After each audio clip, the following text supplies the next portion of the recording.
प्रेक्षक मंडळींनो नमस्कार. आपल्या युवा मराठी चॅनलवरती नवीन असाल तर आपल्या चॅनलला सबस्क्राईब करून घ्या. तर चला बघूया आजच्या भागात काय घडलंय.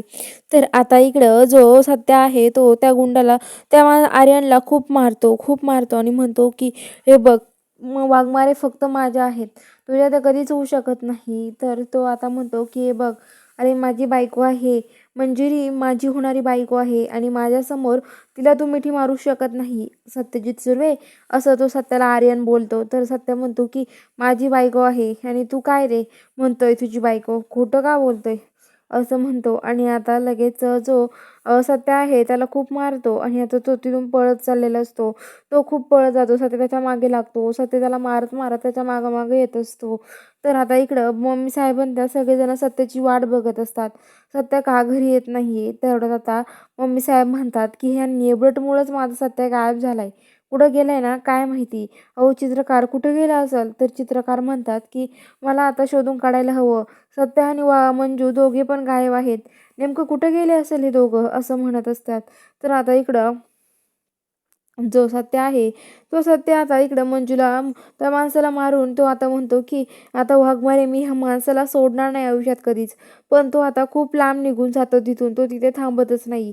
आणि तो तिथून निघून गेल्यावरती सत्य आणि मंजू आता सत्य म्हणतो की वाघमारे चला आपल्याला घरी जायला हवं, आपण नको थांबायला इथे असं म्हणतो आणि सत्य घरी यायला निघतो. तर इकडं आता ज्या मम्मी साहेब आहेत त्या खूप वैतागलेले असतात आणि म्हणतात की आता काय करायचं, कुठं गेलं असेल माझं लेकरू कोकरू माझं वागरू. आणि मम्मी साहेब तेवढंच आता त्याची हे जे येतो जयदीप येतो आणि त्याला विचारतात काय रे जयद्या कुठं आहेस, फोन केलता का तू. सत्याला फोन लागला का सत्याचा. तर तो म्हणतो की हे बघा मम्मी साहेब, मम्मी हे बघ त्यांचा फोन नाही लागत आहे, मलाच काही कळत नाहीये काय करावं ते. आता आता काय करायचं आपण. अगं सत्यदादाचा फोन पण नाही लागत आहे आणि मला त्यांना फोन केलता ना, ते म्हटले की सत्यदादा लवकरच वहिनीला घेऊन घरी येईल, त्यामुळे काळजी करू नका असं म्हणलेले. तर आता लगेच की ठीक आहे ना मग, येईल घरी, जाऊ दे नको काळजी करू मग असं म्हणते.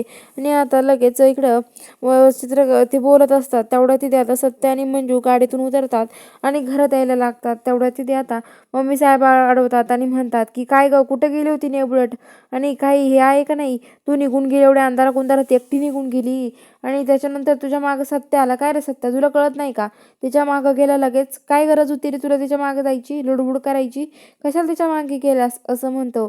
आणि आता जो सत्य आहे तो सत्य म्हणतो की हे बघ मम्मी मी त्यांच्या मागं गेलो नव्हतो, तुला माहिती का काय घडलं होतं. तर आता मम्मी साहेब म्हणतात मला चांगलंच माहिती काय घडलं होतं, नको सांगू मला असं म्हणतात. आणि आता लगेच मम्मी साहेब त्याला ओरडतात आणि मम्मी साहेब म्हणतात की थांब मलाच जाऊ दे आतमध्ये. आणि आता मम्मी साहेब म्हणतात की हे बघ मला माहिती हे नेबटला घेऊन तू फिरायला गेला होतास. अरे काय चेहरे तुमचे दाखवता लोकांसमोर, कळतंय की तुम्हाला. अरे सत्या काही कळतं की नाही, ही नेबट कशी आहे ना तुला माहीत नाही अजून, मला माहिती चांगली ही कशी मुलगी आहे ते. तर आता लगेच मम्मी साहेब तिला खूप काही काही बोलतात. तर आता म्हणतो मम्मी साहेब म्हणतात की सत्या सांग तुझ्या बायकोला विचार कुठं गेली होतीस.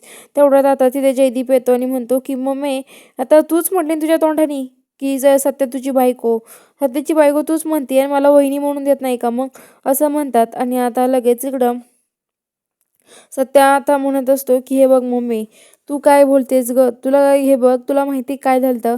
अगं वाघमारेन मागं काही गुंड लागली होती आणि वाघमारे त्याच्यातून वाचवण्यासाठी गेल्यात, पण त्यांच्यावरच ते सगळं उलटलं, त्यामुळे मी त्यांना वाचवण्यासाठी तिथे गेलो होतो असं म्हणतो. तर आता मम्मी साहेब म्हणतात असं काही आहे का, मला वाटलं खरंच त्या नेबरच्या प्रेमात पडला की काय तू असं म्हणतात. तर आता चला बघूया पुढील भागात. आता जी मंजू आहे ती रूममध्ये येते आणि खूप एकटी रडत राहते. मंजूच्या आईन त्या तिला समजवायला तिथे येतात. तर चला बघूया आता काय घडतं. बघायला चॅनलला सबस्क्राईब करा.